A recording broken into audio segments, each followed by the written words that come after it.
A southerly change across large parts of the New South Wales fire ground is expected to give some much needed reprieve for crews. Over 60 fires are burning in the state, with blazes burning out of control.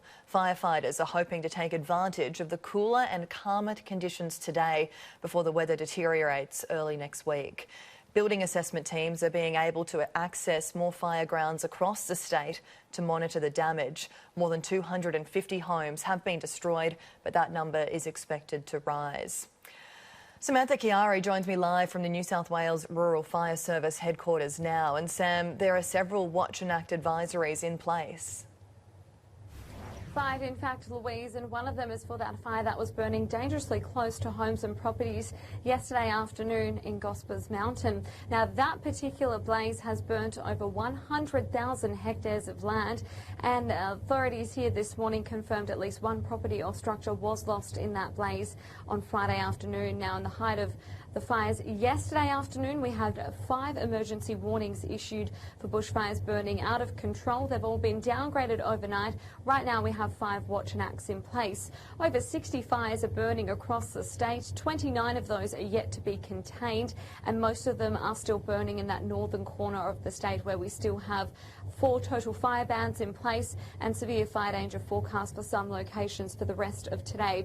Earlier we heard from New South Wales Rural Fire Services Deputy Commissioner Rob Rogers on how the threat in relation to that fire near Sydney yesterday. Particularly in that area around Sydney and that Gospers Mountain fire, the southerly change come through there, conditions of ease, but by no means has the threat passed. 400 homes have been lost in blazes so far this bushfire season, Louise, in New South Wales, and 6 people have lost their lives, and we're bracing for another week of dangerous fire weather, particularly next Tuesday and Thursday, where we'll see a spike in the fire weather warnings once again. Now, it is Get Ready Day by the New South Wales Rural Fire Services, with over 100 brigades heading out today to their local communities to advise residents how to action their bushfire survival plans and to get ready now. I think the important thing is to be informed, keep, watch TV, listen to radio, have the Fires Near Me app. The really important thing to do is to plan what you're going to do if fire threatens your home well ahead of a fire doing that. And great advice there from Rob Rogers on advising what to do in these situations. Now, we'll see, of course, the fire weather increase next week. In terms of what will happen for the rest of today, well, we're watching fires very closely in the north of the state, where that severe fire danger is forecast and where we also have those total fire bans in place. As you mentioned earlier, Louise, a brief reprieve in weather conditions overnight.